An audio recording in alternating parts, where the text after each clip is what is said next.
മൂവീസിലൊക്കെ ആക്ടേഴ്സും പാടുന്ന ഒരു സ്വഭാവം ഇപ്പൊ നമ്മൾ കണ്ടുവരുന്നുണ്ട്. ഇതിൽ സുരാജ് അതിനുള്ള ഉത്തരം നമ്മുടെ അല്ല, അത് നമുക്കൊരു 5-6 പാട്ടുണ്ടായിരുന്നു. ആക്ച്വലി അതൊക്കെ നല്ല പാട്ട് അറിയാവുന്ന, ശ്രുതി അറിയാവുന്ന, എന്റെ താളം അറിയാവുന്ന അവരെല്ലാം പാടി. അതെല്ലാം പടത്തിൽ ഉപയോഗിക്കുന്നുണ്ട്.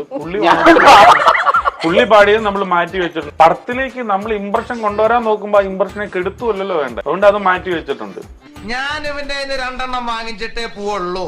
തള്ളലിന്റെ എക്സ്ട്രീം ആരാണെന്നുള്ളത് നമുക്ക് അറിയാലോ. അതെ, ഇവര് ഈ ഒരാഴ്ചക്ക് മുമ്പ് 100 കോടി എന്ന് കടിച്ചിറക്കും.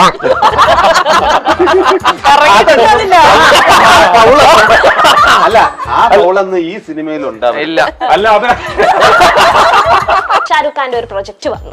ഇവരിൽ 3 പേരിൽ ആരെ ചൂസ് ചെയ്യും ഒരു കോ പ്രൊഡ്യൂസർ ആയിട്ട്? പൃഥ്വിരാജിനെ തന്നെ ആയിരിക്കും. കുറച്ചുകൂടെ ലാംഗ്വേജ് ഒക്കെ ഉള്ളതുകൊണ്ട്. ഞാൻ അവിടെ ചെന്ന് കഴിഞ്ഞാല് നമുക്ക് ഇങ്ങനെ ഇരിക്കാൻ പറ്റത്തില്ല. ഒരു പ്രസ് മീറ്റിൽ നമുക്ക് ഇരിക്കാൻ പറ്റൂല.